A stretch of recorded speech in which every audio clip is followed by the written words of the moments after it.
Bienvenue dans mon top 5 personnel. Je tiens à dire que c'est des jeux que moi j'aime énormément.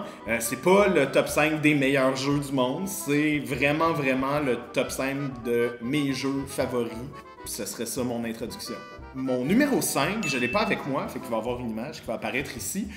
C'est un jeu que j'aime énormément et qui représente pour moi une catégorie de jeux qui est les jeux de vitesse. Je parle bien sûr de Jungle Speed, qui est un jeu... j'aime beaucoup Gobit aussi, j'aime beaucoup d'autres jeux de vitesse, mais Jungle Speed, il y a une place toute particulière dans mon cœur parce que c'est un des premiers jeux de société contemporains que j'ai appris à connaître. Moi, j'ai mon petit totem chez moi avec du sang dessus, puis qui m'est très précieux.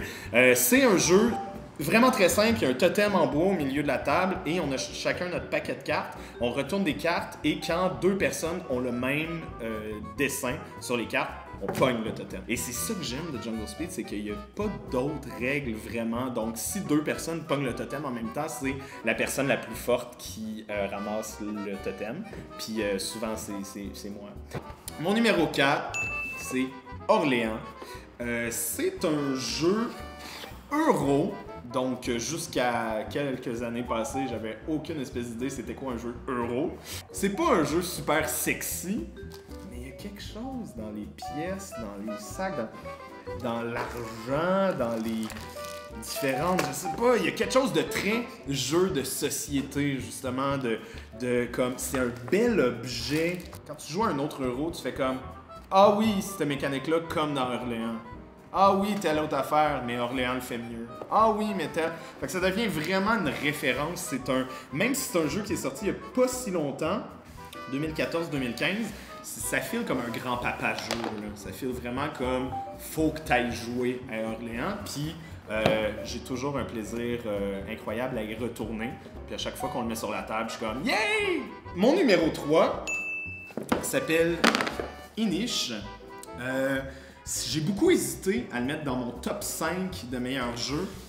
Il y a comme pas d'autres jeux comme Inish, là. C'est vraiment un beau mariage du worker placement, de card drafting, de se fabriquer sa petite mécanique à soi jusqu'à temps que tu réussisses à briser le jeu. Puis pour moi, c'était vraiment important d'avoir un jeu comme ça dans mon top 5 parce que c'est ce qui représente le plus quel type de joueur je suis. Inish, quand je joue à Inish, je cherche tout le temps la manière de faire un combo qui va faire en sorte que le monde ne me verra pas venir, mais que ça va être vraiment fort ce qui va se passer. Puis en plus, il permet de négocier, il permet de faire plein de belles choses dans ce jeu-là. Personnellement, Inish tombe dans mes cordes de joueur. Puis quand je suis assis autour de la table avec les gens, moi je joue de ma manière. Puis tu regardes les autres, t'es comme ah ouais, toi tu fais ça. Puis toi tu joues de même avec tes cartes. Puis tu fais ce genre de combo là. Fait que non, il y a des beaux moments à vivre autour de la table avec Inish. Puis je vous le conseille chaudement. Mon numéro 2 personnel, c'est Sherlock Holmes. Détective conseil. C'est tellement fucked up comme jeu.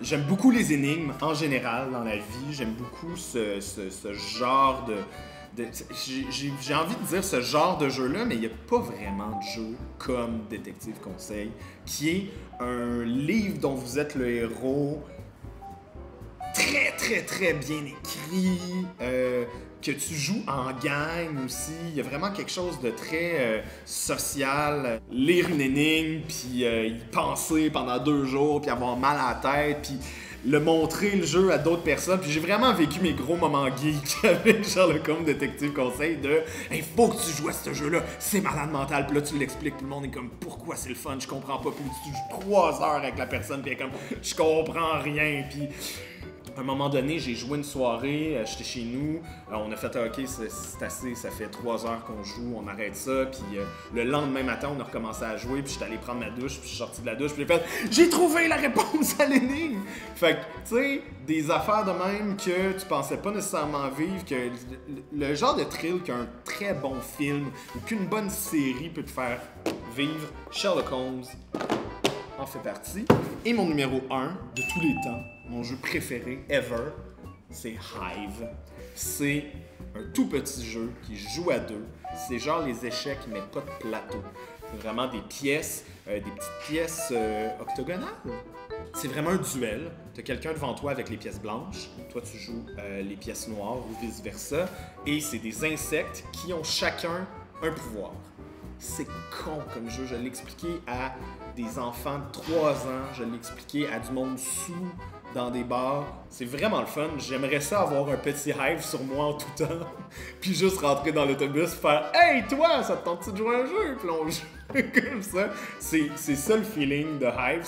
Puis c'est un jeu que je joue encore toutes les semaines, quasiment. Puis je le traîne à beaucoup de places. Puis tu te fais des nouveaux amis avec Hive. Puis ça représente vraiment, selon moi, ce qu'un jeu de société idéal devrait être. C'est juste quelque chose qui t'est cher, puis tu le montres à quelqu'un d'autre, puis tu fais comme « Hey, c'est nice! » Quand t'aimes quelque chose, tu te donnes des bisous dessus. Mais comme c'est un ordinateur, tu donneras pas de bisous. Tu vas plutôt commenter, puis tu vas partager.